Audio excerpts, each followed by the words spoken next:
Bonjour à tous et bienvenue dans cette vidéo de présentation de l'outil Power BI destiné à la restitution des comptes annuels.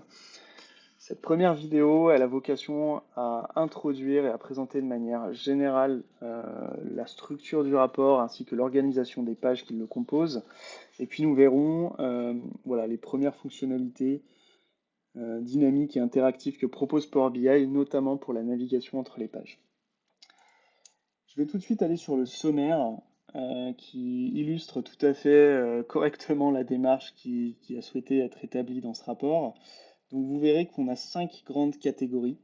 Donc le compte de résultat, avec l'ensemble des axes d'analyse qui la composent. Donc vous aurez le chiffre d'affaires, vous aurez la charge externe, les impôts et taxes, et ce jusqu'au seul intermédiaire de gestion qui vont vous résumer l'ensemble des pages qui ont été vues.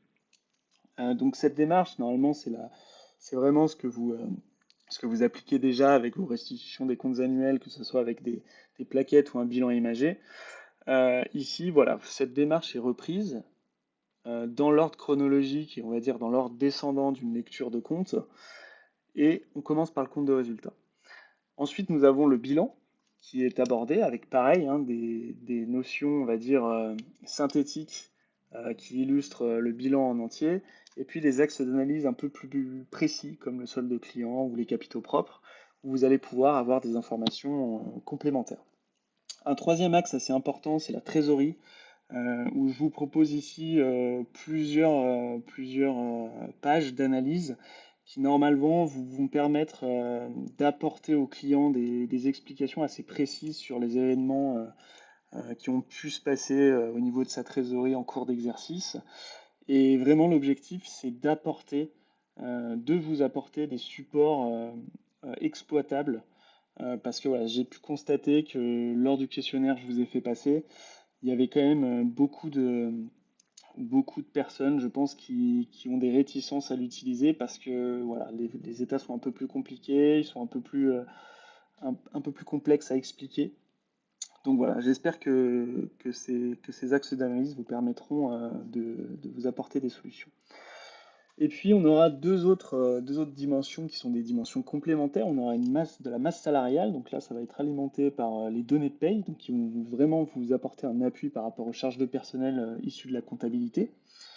Et puis on aura des autres dimensions d'analyse avec notamment un résultat fiscal qui vont vous permettre d'exploiter vraiment voilà, les explications, pourquoi on a une base fiscale par rapport à un résultat comptable d'un tel niveau.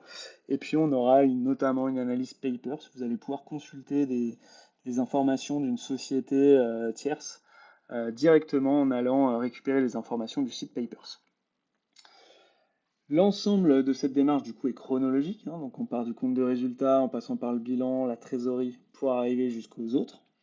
Vous verrez qu'il existe des renvois entre ces pages, c'est-à-dire qu'entre les charges de personnel et la masse salariale, vous allez avoir un lien qui va tout de suite vous permettre d'aller voir ce que les données de paye racontent pour avoir un peu plus de corps et tant qu'on est dans ce sujet-là, autant en parler. De la même manière, le résultat fiscal sera lié avec l'impôt société.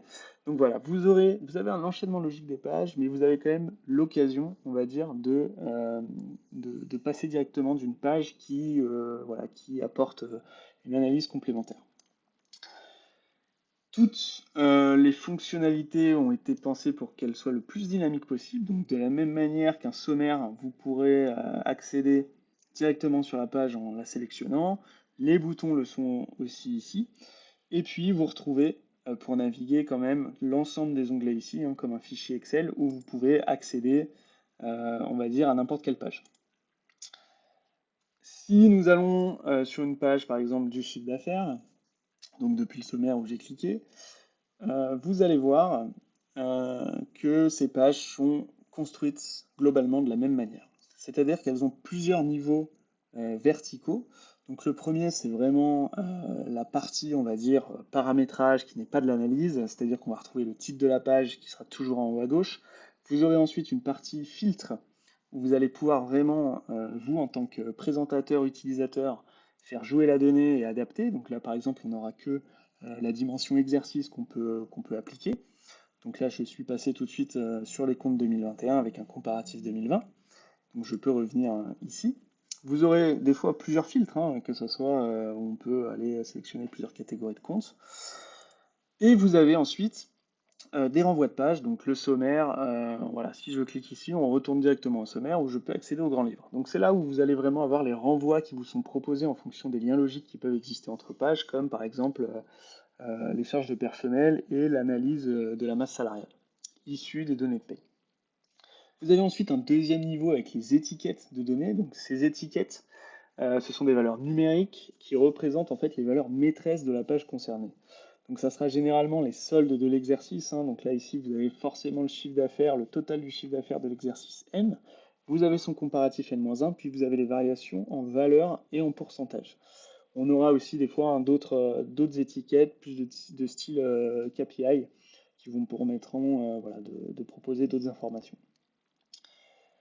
Vous avez la troisième partie qui est pour moi la plus importante et qui occupe la majeure partie de l'espace, c'est vraiment la partie des graphiques, donc que j'ai souhaité voilà, assez imposante. C'est celle-là qui va vous permettre de profiter vraiment des effets de la data visualisation et vraiment de présenter les comptes d'une autre manière. Il faudra toujours garder à l'esprit que l'ensemble de ces pages bah, sont dynamiques entre elles. Elles sont aussi dynamiques entre visuels, c'est-à-dire que si je sélectionne ici la vente des produits finis, vous allez avoir une adaptation des données qui se fait. Donc voilà, ça va vraiment être l'objet, on va dire, de ce mémoire. Et puis, voilà, il ne faudra pas hésiter à jongler, à parcourir les pages et puis explorer tout ça. Eh bien, écoutez, je vous remercie beaucoup pour cette vidéo d'introduction. On aura de toute façon l'occasion de se retrouver pour approfondir les autres sujets par rapport à ce rapport. Je vous remercie.